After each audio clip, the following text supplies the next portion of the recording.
Okunoonyereza okwakoleddwa ebitongole by'obwannakyewa okuli ekya Anti-Corruption Coalition Uganda ne Action Aid kulaga nti omuwendo gw'abayizi abagenda ku masomero gweesaze okuva ku bukadde 17 mu mwaka ogwa 2019 okutuuka ku bukadde 15 ti w'omwaka gwa 2021 wadde ng'omuwendo gw'abantu mu ggwanga gweyongedde. Omuwendo gw'abantu bonna mu Uganda gweyongera tegukka. Ate abantu ba Uganda bangi abaana bato be basinga bungi.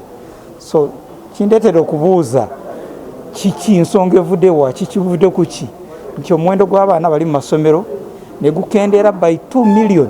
Alipoota eno bajjanjulidde mu nsisinkano yeetabyemu ne minisita wa gavumenti ez'ebitundu Raphael Magyezi ku woteeri ya Fairway Nakasero wano mu Kampala. Muzammero Mukwata-Mpola amyuka kaminsona w'ebyenjigiriza mu matendekero aga waggulu agumizza nti bakola buli kisoboka okusobozesa abaana okuddamu okusoma awatali kweraliikirira kwonna. Ayogedde ku bisomesebwa ebigenda okuddamu okugabibwa nga ku mulundi guno n'abaliko obulemu tebasuuliddwa mu guluka. Naye twafuna okwemulugunya kw'abantu abazadde n'abantu abalala, era tulowooza nti omulundi oguddako matiyo ezigenda okugabwa buli mwana ateekeddwa okugifuna ajja kugifuna. Minisita Magyezi asiimye alipoota eno gy'ayogeddeko ng'ebazibudde amaaso okumanya wali obunafu. Bangambye wano nti amasomero agamu gasaba omwana kujja n'akasawo ka siminti kalamba, oli ne bamusaba rimu y'empapula, olwo ne bamusaba ebisale by'okuzimba ebitaggwaayo.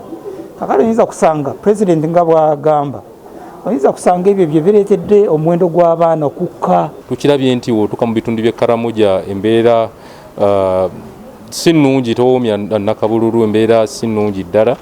Tukizuula nti waliwo amasomero agamu ng'ebibiina abaana okugenda mu kabuyonjo bamala kumenyawo miti, bamala kutemawo nsiko okugenda mu bibiina bino, so nga ate babadde mu masomero nga basoma, so nga ebibiina ebimu ate tebiriiko na mabaati. Mu ngeri emu ategeezezza nti gavumenti emaliriza okugulira ebyalo byonna sitampu ng'emu ku ngeri y'okumalawo enjingirire nga za kutandika okugabibwa ku nkomerero y'omwezi guno. Nze Ismail Nsubuga ku lwa Bukedde TV.